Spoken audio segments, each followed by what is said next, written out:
we romanticize Gene Autry and Roy Rogers and heroes, Hopalong Cassidy, and instead of the cowboys. But cowboying was just a rough job, Yeah. literally a back-breaking job. And if you broke your back, well, then you were just laying there on your own. That was done. But now we're in a situation where that is happening to the whole ranching economy. I'm talking about the dirt economy of ranching. That we have a phenomena of concentration of economic power in the hands of a few giant meat packers. And by giant, I'm talking about Tyson Foods and Cargill, and JBS is the biggest. That's a Brazilian outfit. And the four biggest of them now control 85% of all beef production, beef sales in the United States. So if you go down and buy a pound of hamburger, you're paying money to those four corporations primarily. And the rationale is that, of course, but we're paying ranchers for those cattle. Tell us about the reality of that ranching economy from a guy who's right there on the land, trying to stay on the land. You're a third generation, I believe, ranching family there in Montana. We've got booming beef prices. How's that working out for you? Well, it's not working out because we're not getting our share of the consumer dollar. And, while, during this whole pandemic thing, the packers have been, at one time they were making $40, $50, maybe $100 a head.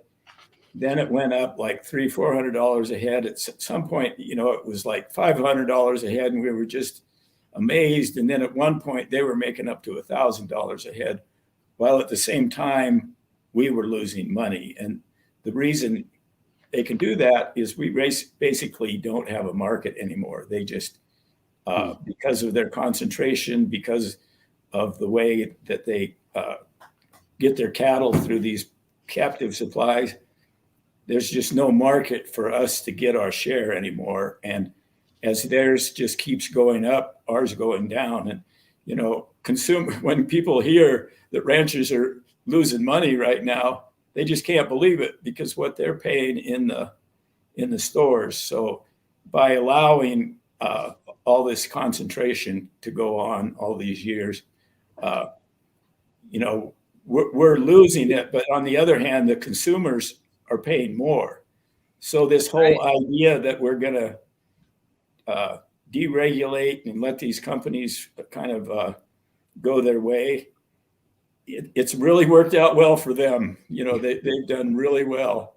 But the rest of us, producers and consumers, we're just losing out. And we're going to continue until something's done about this. If we start maybe enforcing some of these laws. And, we have laws that are supposed to protect us from this.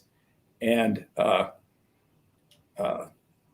it started with Reagan. He had the idea, there's just too much regulation and these companies are being held back. And then it kind of continued in the Clinton administration where we just need to turn these big companies loose and it'll be good for the consumers. And it just has not worked out that way. And, if you want to go way back, this happened back in the 20s with the robber barons. And it was not just in meat packing, but in meat packing, it wasn't as bad as it is now. I think there were 5 companies, but the conditions in these plants, they were selling rotten meat. The people in the plants were being exploited. The ranchers weren't getting their share. So at some point, people just got sick of it and they broke up these monopolies. And literally sick. Livestock industry, they passed the Packers and Stockyards Act. Yeah. And after that, there were lots of packers. Like Billings, Montana had a beef packing plant and a pork packing plant. And there were lots of small feeders and lots of ranchers. And everyone was doing pretty good. And then I think it was an economist called Milton Friedman came along and he said, no, this is a really bad system that we just need to let these companies consolidate and get big, and that's what they did. Because And they will be efficient. That was Milton Friedman's. and they are very efficient. Yes, but they are. they take it off of themselves.